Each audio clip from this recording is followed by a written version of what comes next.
Hey, it's Michael. So, who is the Future Recording Thief? Back in the late 90s, I think it was the 90s, I was living in Auckland, New Zealand, and I was starting to go through some old demos that I had recorded with a previous band, or I'd recorded for a previous band. This led me, I probably, using those demos, I probably made about 20 or so tracks in a few months, and, recorded them and didn't do anything with them. I then moved to Australia and started playing with a pop rock group called Charlotte, which is based in Brisbane. And all the tracks that I'd done in Auckland got sort of relegated to the box of tapes that lived in storage. A few years back, a few years after that, Ben, my brother, and I, and another guy jammed on some of these songs, and some of them kind of clicked. So we started recording them, and then even a few more years after that, I started recording this album, and then that took another year or so as we had some personal challenges during that time, obviously, with the pandemic and a few other things happening. Nearly all of these are, all of these are old songs, which is why it's called Past Lives, but they still have a lot of meaning, and I'm going to talk you through some of that.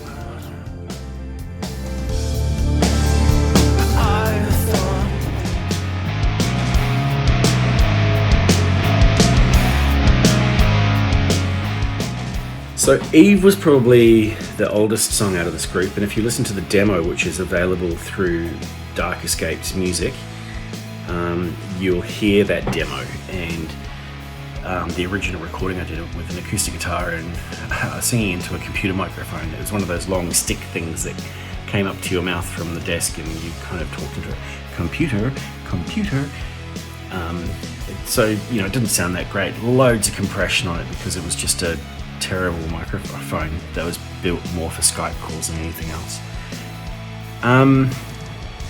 You'll find a lot of these songs that I'd written around that time were dealing with personal experiences, and this one is to do with remaining in contact and around someone who you know is really bad for you. It's about the state of mind you're in when you were going back to that shitty situation, and the games you play in your head that you use to justify what you're doing and why you're doing that. I have to admit that some of my early demos sound really bleak and sparse, and it's nice to be able to get that polish on them to make them sound closer to what was actually in my head at the time, or just reuse them and remake those in a different way, which is what I've done for some of those songs. Of all of the songs on this album, Eve is the one that I've tried to record before, probably 5 or 6 times, to be honest, and I've never got the outcome that I wanted, predominantly because it's got a very challenging intro and middle 8 section, so it's in an odd time signature, and maybe every drummer that I'd worked with had a different way of interpreting that, and Daniel Gallardo, who's the drummer on this track, came back and everything just clicked and it really worked well. So it's exactly what I had in my head, and then obviously adding everything else in there afterwards was just a blessing. So, you take my sanity away.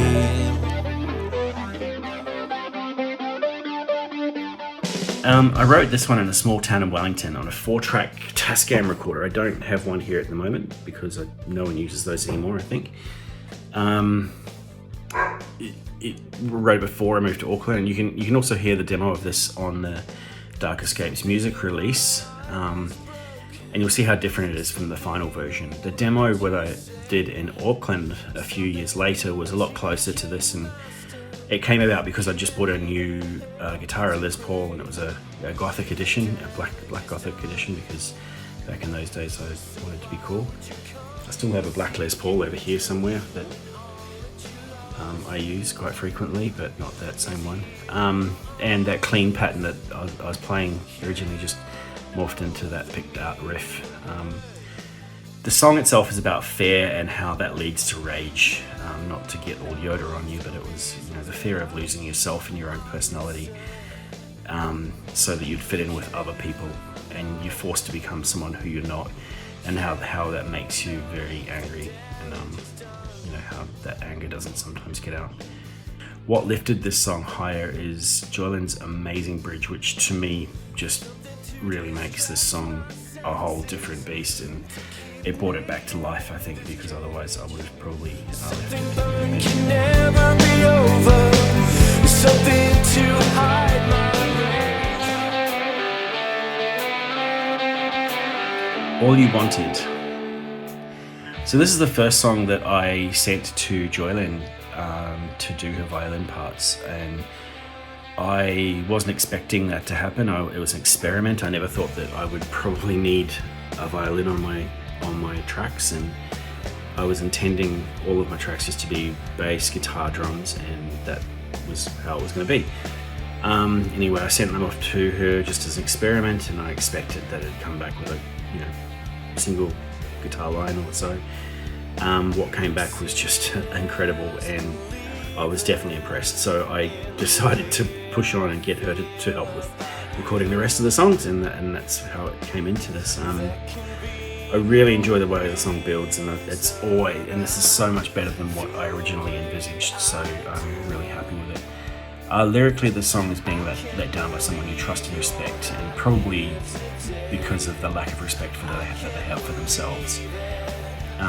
When you realise that it's too late, and maybe there's a lot of disappointment in that. Give me a reason.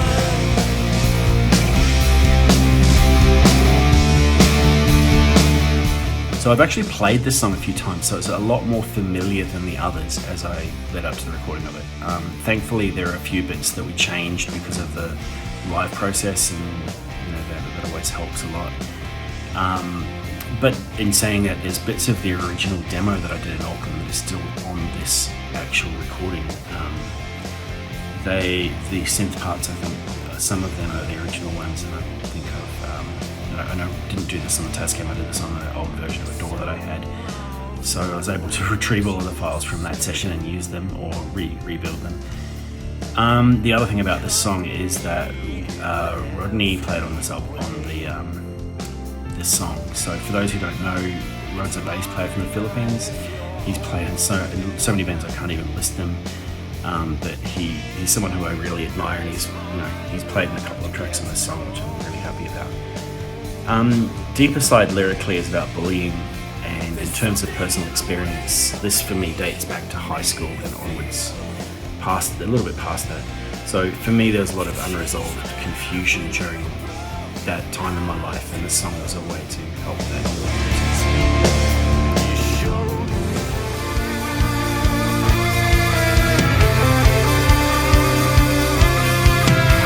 Oh wow, so I wasn't really intending to have a cover on the album, but this song is something that I really love playing, and I've played it in a few bands now. I didn't know how it would translate to being recorded.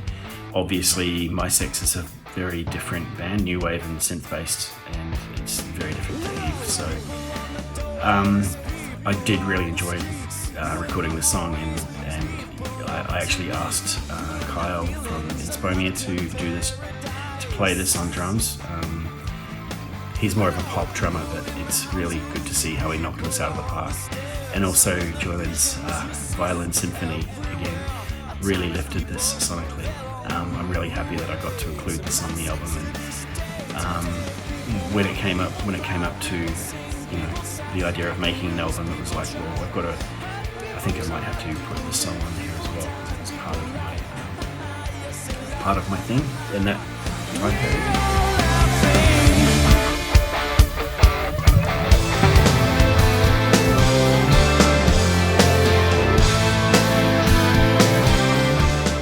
I knew I needed to bring in a lot of real musicians to play real instruments. This, in my other project, Inspomia, is more electronic and more synth-based. I'm playing a lot of synths, and I'm playing a lot of, the guitar in there is very minor, but in Eve it's a lot more rock, and it's a lot more guitar, and it's a lot more organic. So I needed to bring in a lot of different people to my normal crew. So while Kyle did work on a couple of songs, including People. Daniel Gallardo from the USA performed drums on most of these sessions, and I was seriously blown away. I first sent him Eve, and as I mentioned, that time signature is really, people interpret that different ways. It's not too difficult, but he just came back with the perfect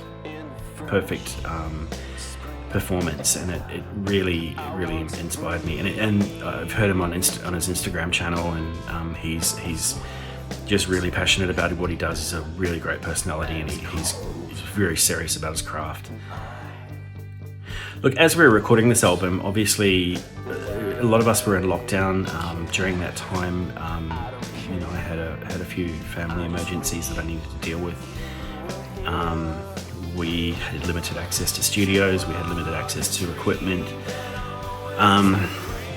During this time also, live performances were all shut down, so getting into a situation where we were able to record any of this live was going to be impossible. And just for the fact that we're all on different sides of the world, on different continents, it was a really different recording process to what you'd normally have with a band. Overall, though, I'm really happy with the result, and it's going to be. I'm looking forward to sharing it with you, and hopefully you enjoy it as well.